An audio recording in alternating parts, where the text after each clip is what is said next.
विवादों के स्वामी, बेतुके बयान, बेतुकी दलील और फिर बवाल। लेकिन इस बार उत्तर प्रदेश की सरहद से जो बयान स्वामी ने दिया वो यूपी की सियासत में नहीं बल्कि उत्तराखंड की सियासत में तूफान लेकर आया। बद्रीनाथ धाम को लेकर स्वामी प्रसाद मौर्य का बयान देश भर की सियासत में जब सवाल खड़े हुए तो मोर्चे पर खुद सीएम धामी को आना पड़ा। स्वामी का दावा सुनिए। 8वीं सदी तक बद्रीनाथ धाम एक बौद्ध मठ था जिसे बाद में आदि शंकराचार्य ने हिंदू मंदिर बना दिया। अब इस पर उत्तराखंड के मुख्यमंत्री पुष्कर सिंह धामी ने पलटवार किया, सोच पर, नजरिए पर और महागठबंधन को कटघरे में लाकर खड़ा कर दिया।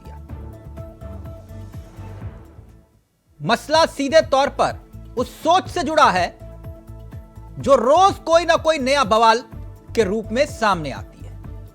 स्वामी प्रसाद मौर्य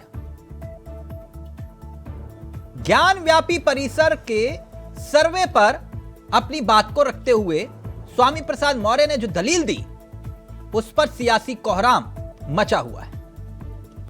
ज्ञान व्यापी मस्जिद है या नहीं, सर्वे का आदेश और उस आदेश को लेकर सवाल खड़े करना कि सभी मंदिरों के भी सर्वे करवा दी जाए। क्या करना चाह रहे हैं, क्या कहना चाह रहे हैं स्वामी प्रसाद मौर्य? बौद्ध मठ थे, उन्हें तोड़कर हिंदू तीर्थ स्थल बनाया गया, यह कह रहे हैं स्वामी प्रसाद मौर्य। अब आपको सुनाते 3 बयान पहले और फिर सीधा रुख करेंगे अपने मेहमानों की तरफ। 3 बयान पुष्कर सिंह धामी, मुख्यमंत्री, पर्यटन मंत्री और फिर उसके साथ साथ बद्री केदार मंदिर समिति के अध्यक्ष। सुनिए क्या कुछ करें। कि बैकुंठ धाम उत्तराखंड के अंदर स्थापित है और भगवान बद्रीनाथ जी की महिमा के बारे में, उसकी आस्था श्रद्धा के बारे में पूरे विश्व के अंदर लोग यहाँ से आस्था और श्रद्धा रखते हैं। उसके बारे में जिस प्रकार का बयान स्वामी प्रसाद मौर्य जी ने दिया है, उन्हीं की पार्टी के जो सर्वोच्च नेता हैं श्री अखिलेश यादव जी, उनकी धर्मपत्नी डिम्पल यादव जी भी इसी प्रदेश से ताल्लुक़ रखती हैं। वो भली भांति यहाँ की संस्कृति से और बद्रीनाथ धाम के जो महान परंपरा है, आस्था श्रद्धा जिस प्रकार से विश्व के लोगों की वहाँ पर है, उससे वो स्वयं परिचित है। मैं समझता हूँ कि डिम्पल यादव जी को भी इसका जवाब अवश्य स्वामी प्रसाद मौर्य जी को बताना चाहिए। मैं ये विनम्र आग्रह करना चाहता हूँ कि बद्रीनाथ धाम सनातन संस्कृति का बहुत पुरातन मंदिर है, बहुत ही प्राचीन मंदिर है और ये उस समय का मंदिर है जब बौद्ध धर्म नहीं था, महात्मा बुद्ध पैदा नहीं हुए थे, तो सतयुग कालीन ये मंदिर माना जाता है। तो ये बौद्ध मठ हो ही नहीं सकता है क्योंकि उससे पहले का ये था। हाँ, ये जरूर है कि यहाँ पर आक्रमण होते रहे और आक्रमण के कारण कई हमारे उत्तराखंड के मंदिरों में बौद्ध की मूर्ति रखी गई, पर हमारे ये धाम जो है सनातन धाम है, उस समय बौद्ध धर्म नहीं था, तब से ये धाम हमारे अवस्थित है और लोगों के प्रति इनकी श्रद्धा और अर्चना हो रही है। देखिए, ये सपा नेता की मानसिक दिवालियेपन का द्योतक है। आप जानते हैं कि आदिकाल से बद्रीनाथ जी, बद्रिकाश्रम का हमारे शास्त्रों में, पुराणों में उसका उल्लेख मिलता है और उसकी मान्यता रही है। और जिस प्रकार से स्वामी प्रसाद मौर्य जी ने जो बयान दिया है वो स्पष्ट रूप से यह भी प्रदर्शित करता है कि इनकी जो नीति है वो हिंदू विरोधी रही है। और आप जानते ही हैं कि इनका जो चरित्र है वो हमेशा से हिंदुओं के जो मान बिंदु हैं, हिंदुओं की जो परंपराएं हैं, धार्मिक मान्यताएं हैं, संस्कृति है, उन पर कुठाराघात करने की, उन पर चोट पहुंचाने की और उनको किसी प्रकार से उनको दुष्प्रचार करने की, तो ये इनका जो चरित्र है इससे स्पष्ट परिलक्षित होता है। तो यह बयान सीधे तौर पर सूबे के मुख्यमंत्री पुष्कर सिंह धामी अपने नजरिए से अपनी बात को रख रहे थे। धामी ने महागठबंधन को भी निशाने पर ले लिया और बकायदा ट्वीट करते हुए सियासी सोच पर सवाल उठाए। पुष्कर सिंह धामी ने कहा कि यह विपक्ष के नेताओं की सोच है, जो स्वामी प्रसाद मौर्य कह रहे हैं ये विपक्ष के नेताओं की सोच है और वो सोच दर्शाती है कि आखिरकार वो हिंदुओं के खिलाफ हैं और इस तरह के बयान यही तस्दीक करते हैं। वैसे आपको बता दें, स्वामी प्रसाद मौर्य इससे पहले भी कई बार इस तरह के बेतुके बयान दे चुके हैं, लेकिन इस बार बद्रीनाथ धाम को लेकर जो उन्होंने बयान दिया, उसके बाद उत्तराखंड में इसका जबरदस्त गुस्सा देखा जा रहा है। आपको बता दें, आज हमारे साथ इस चर्चा में जो मेहमान शामिल हो रहे हैं उनसे आपका परिचय करवा देते हैं। हमारे साथ देवेंद्र सिंह साहब जुड़ गए हैं, बीजेपी के अनुभवी चेहरे हैं। सुनीता प्रकाश जी हमारे साथ जुड़ गई हैं, कांग्रेस का चेहरा है। और सचान साहब हमारे साथ जुड़ गए, डॉक्टर सचान, प्रोफेसर साहब, जो कि पार्टी के राष्ट्रीय सचिव भी हैं, समाजवादी पार्टी के उत्तराखंड में सबसे अनुभवी चेहरों में से एक हैं। आप सभी का बहुत बहुत स्वागत है। सबसे पहले सचान साहब, मेरी आवाज आ रही है आपको? सर कैसे हैं आप? ठीक है, I am fine. Doctor professor साहब, मैं एक बात जानना चाह रहा था आपसे। ये जो स्वामी प्रसाद मौर्य हैं, बद्रीनाथ को देकर जो बयान दिया उन्होंने, इत्तेफाक रखते हैं आप इस बयान से? देखिए, स्वामी प्रसाद मौर्य जी का ये जो बयान है उसको आधा लोगों ने सुना है। अच्छा। उनका कहना है हाँ। कि जो 1947 आजादी के बाद ठीक जो स्थिति थी वो बनाई, और ये किस संदर्भ में कहा था, ज्ञान भाभी के उस संदर्भ में। तो बेसिकली उनका कहना ये नहीं है, उन्होंने अनादर नहीं किया है बद्री विशाल को। अच्छा, अभी अनादर करना बाकी है? नहीं, अनादर नहीं किया है। हाँ। देखिए, जब ये तो आप मानते ही होंगे कि हिंदुस्तान में बहुत धर्म था। हाँ। और सनातन धर्म से ही सब ये धर्म निकले हैं। अच्छा, तो आप तो ज्ञानी है, प्रोफेसर हैं। हाँ, वही तो बौद्ध धर्म कब आया और सनातन धर्म कब आया सर? वही मैं बता रहा हूँ, वही बताने जा रहा हूँ आपको। हाँ।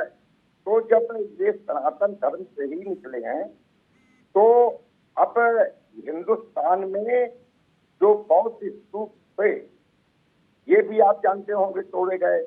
बद्रीनाथ का तोड़ा गया, नहीं तोड़ा गया। ये सर मैं इतना सिर्फ आपसे जानना चाह रहा हूँ, आप इस बयान का समर्थन करते हैं कुल मिला के ना? इस बयान का समर्थन इस वजह से करता हूँ हाँ। कि उन्होंने बद्रीनाथ की अवमानना नहीं की है। बद्रीनाथ में हम सब लोग हिंदू जितने हैं, सनातनी हिंदू हैं, बौद्ध हिंदू हैं, जैन भी हिंदू हैं और सिख भी हिंदू हैं। सर वो कह रहे हैं मिर्ची लगी ना? नहीं, मिर्ची लगी ना? नहीं, यही तो कह रहे हैं वो। नहीं, लिखा है, उन्होंने कहा है मिर्ची लगी ना, और आप कह रहे हैं मैं समर्थन करता हूँ। नहीं, सुन लीजिए, मिर्ची नहीं लगी। मिर्ची सर उन्होंने ट्वीट में लिखा मिर्ची लगी ना? नहीं, जो शब्द उन्होंने लिखा मैं वही बोल रहा हूँ। नहीं, जो उनका पूरा बयान है, जिस संदर्भ में उन्होंने कहा, उस संदर्भ को भी लीजिए। अगर 1947 के पहले के स्वामी प्रसाद मौर्य का संदर्भ अखिलेश यादव समझते होंगे सर, ये हिंदुस्तान की आवाम नहीं समझ पा रही है। नहीं, सर आप समझ रहे हैं, जो 2, 4, 25 वोट मिल रहे हैं उत्तराखंड में, वो भी खत्म हो जाएंगे। देखिए, ये खत्म वाली बात नहीं है। पहले आप उस संदर्भ को लीजिए। सर संदर्भ तो मैं समझ रहा हूं, वही कह रहा हूं आपसे। नहीं, मैंने तो संदर्भ देखा है। मैं आपको याद दिलाऊं, यही स्वामी प्रसाद मौर्य जब बीजेपी में थे, जय श्री राम के नारे लगाते थे, उसके बाद भाषण शुरू करते थे। बिल्कुल लगाते थे, उसके बाद भाषण शुरू करते थे। और मैंने मायावती के सामने दंडवत प्रणाम करते हुए इनको देखा है। आप किनकी हैसियत की बात कर रहे हैं? नहीं, हैसियत वाली बात नहीं है। देखिए, उनकी एक आइडियोलॉजी है। सर उनकी कोई आइडियोलॉजी नहीं है, यही तो मैं आपको समझा रहा हूं। उनकी कोई आइडियोलॉजी होती तब बात होती ना सर। उनकी कोई आइडियोलॉजी नहीं है। मायावती जी के साथ गए तो बोले जय भीम, बीजेपी के साथ गए तो जय श्री राम, सपा में गए तो बोले कि हिंदुओं को गाली दो। ये उनकी आइडियोलॉजी है। जिस तरीके से इनके इंटरप्रेट करे प्रोफेसर साहब, यही आइडियोलॉजी उनकी। बयान नहीं है। भसीन साहब वो ये कह रहे हैं कि बयान, वो कह रहे हैं, ये नहीं कह रहे थे, वो कह रहे थे कि जय बद्रीनाथ। प्रोफेसर साहब कह रहे हैं कि वो कह रहे थे कि मिर्ची नहीं लगी, वो कह रहे थे कि जय बद्रीनाथ।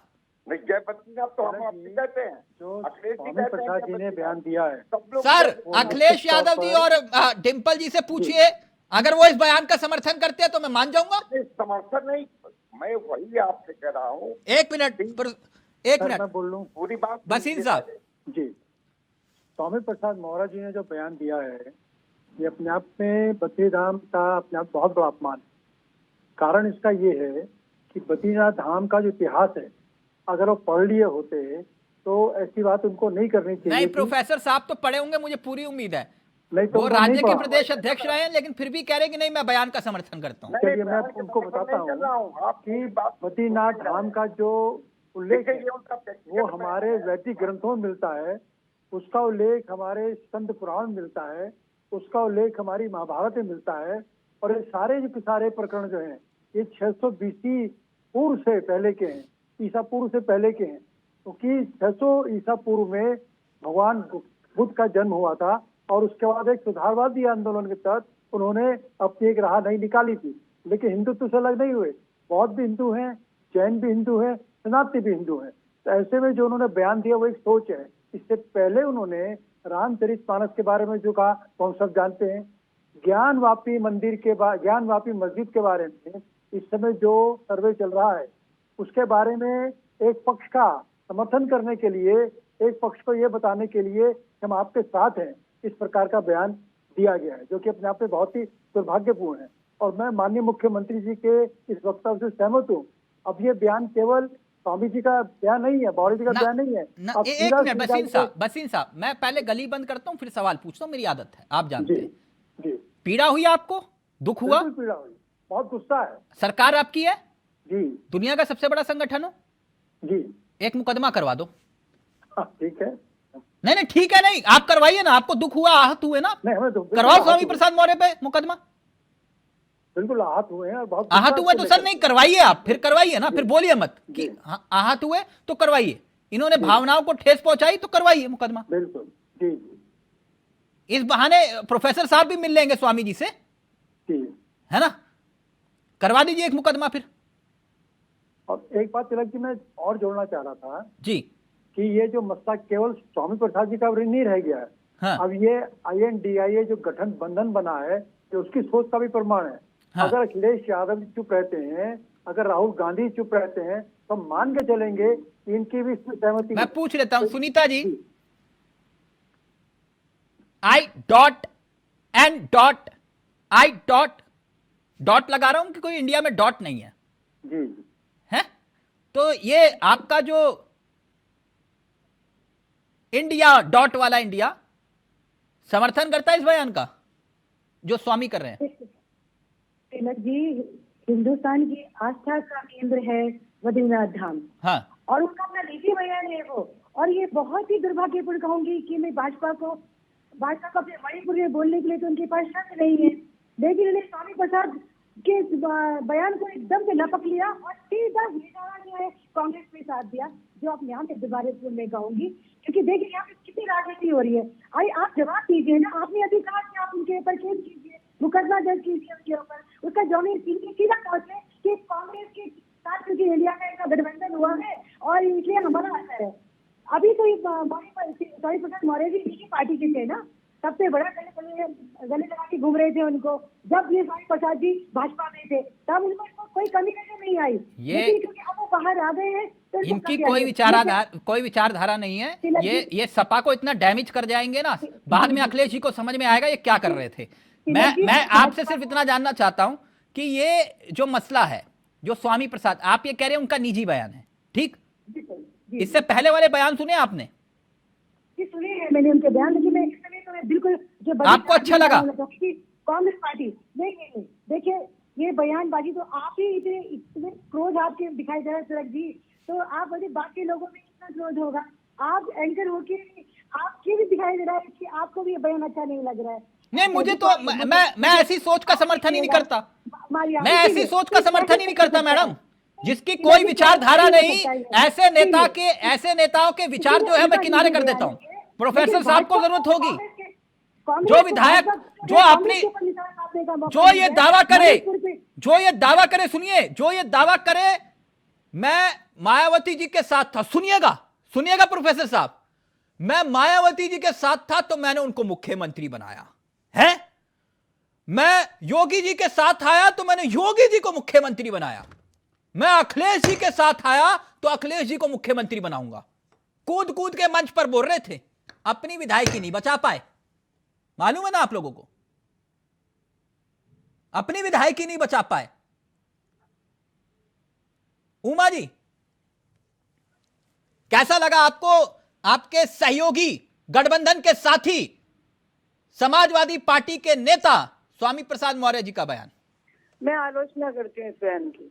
आलोचना कर रहे हैं आप? मैं क्यों? आलोचना करती हूँ इस बयान की। जो गलत है वो गलत है, और मैं हिम्मत रखती हूँ ये कहने की कि जो गलत है वो गलत है।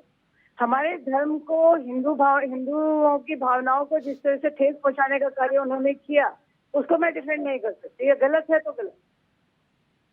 करोड़ों हिंदुओं की भावनाएं बद्रीनाथ के साथ जुड़ी हुई हैं, हमारी भावनाएं जुड़ी हुई हैं। मैं बल्कि कहना चाहूंगी बीजेपी के प्रवक्ता महोदय हमारे सर को कि आपको इस तरह के लोगों के खिलाफ एकदम कार्रवाई करनी चाहिए, इनको दंड मिलना चाहिए।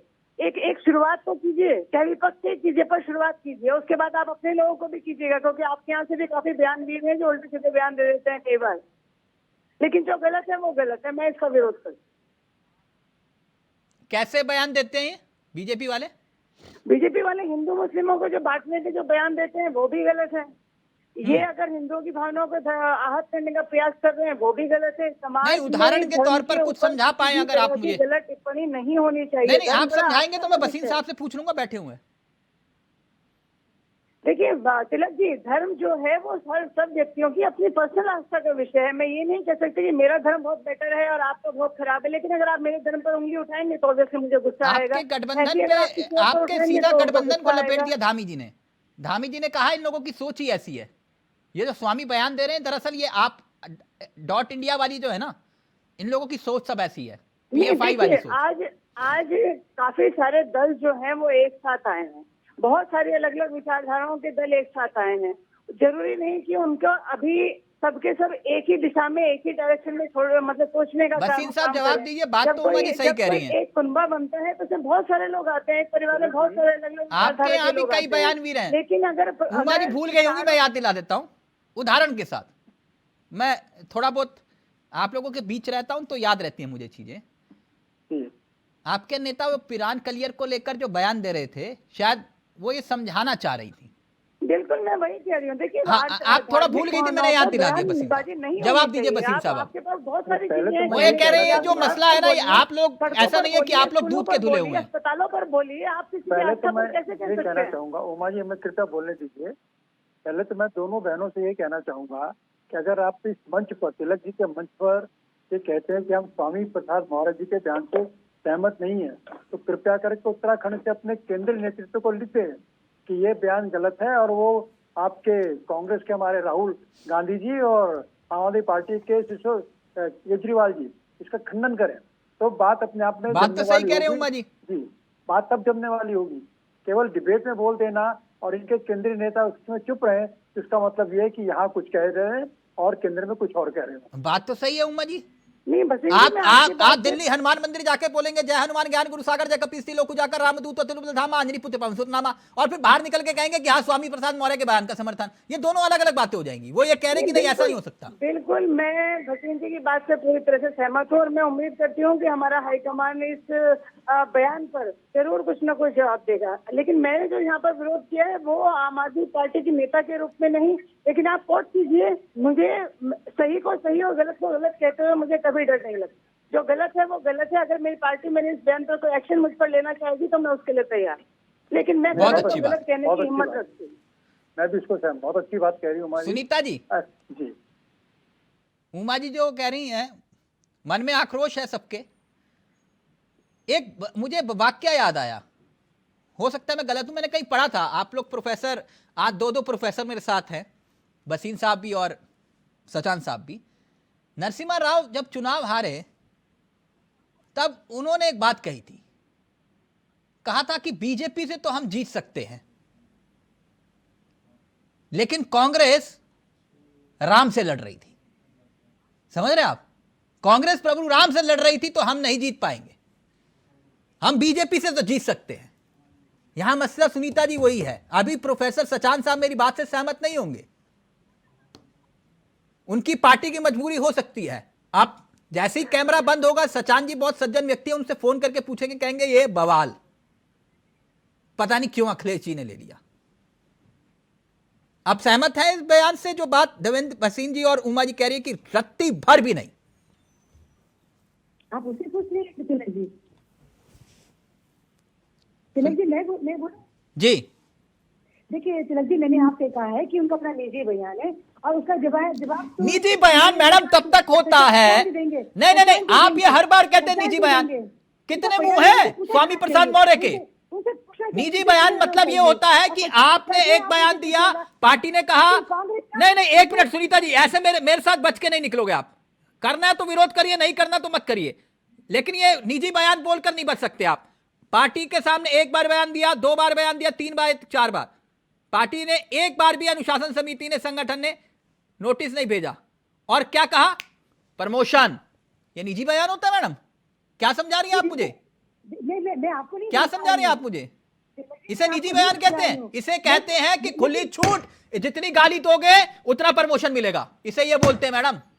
देखिए आप लोग मुझे राजनीति समझा रहे हैं। उनका प्रमोशन नहीं तिलक जी, मैं आपको राजनीति नहीं समझा रही हूँ। जो सही बात है मैं वो कह रही हूँ कि तो सबका पार्टी को जवाब देना पड़ेगा ना। तो कांग्रेस का कहाँ देना देना, आप ही बताइए मुझे।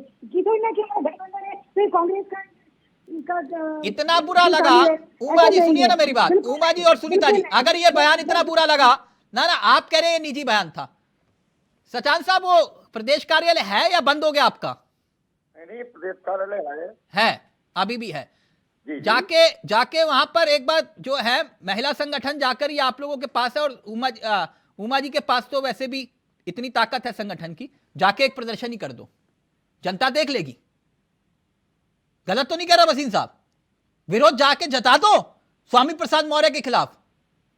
है हिम्मत उमा जी, सुनीता जी? राजपुर रोड से घंटाघर तक कैंडल मार्च निकाल दो।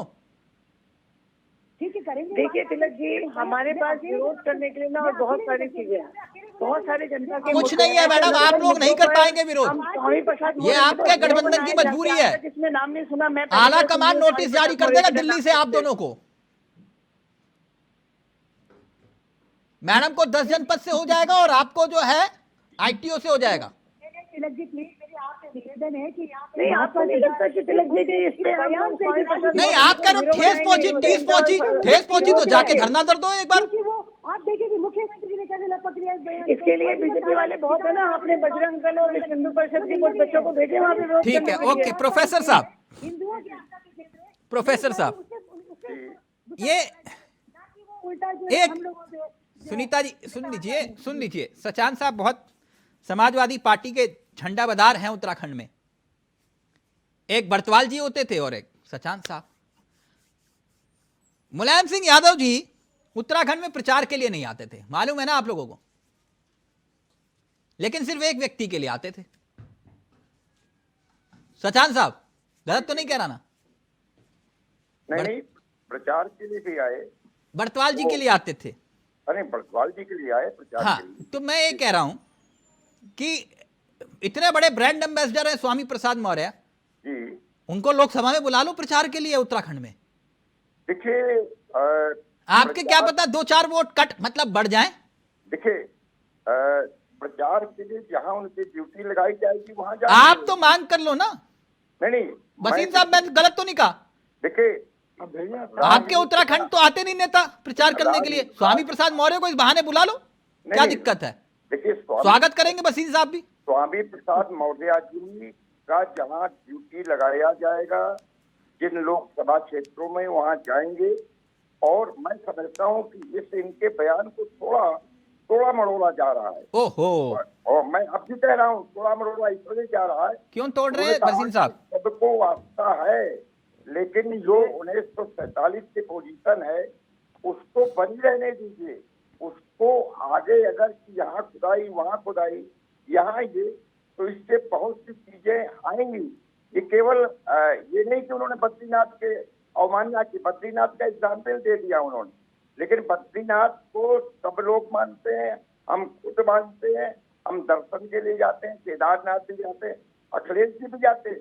तो ये इस तरीके से इंटरप्रेट करना, क्योंकि अगर यही केवल करना है 1945 से पहले की चीजें अगर उठानी है, तो इससे समरसता जो हमारा भाईचारा है वो टूटेगा, ये उनका कहना है।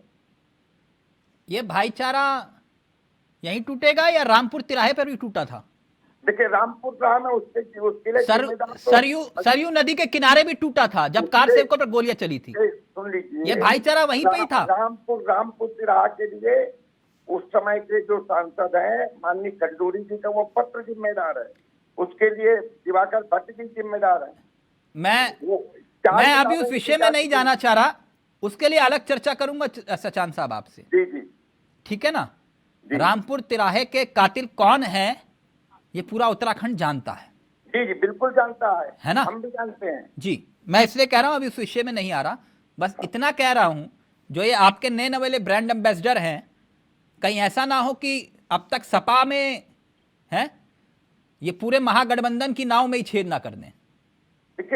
ठीक, बाकी अगर आप समर्थन कर रहे हैं उनके बयान का तो आपके विवेक। मैंने समर्थन, जो मेरी पूरी बात आप सुनिए सचान साहब, वक्त इजाजत नहीं दे रहा, मैं वक्त से ऊपर चला गया।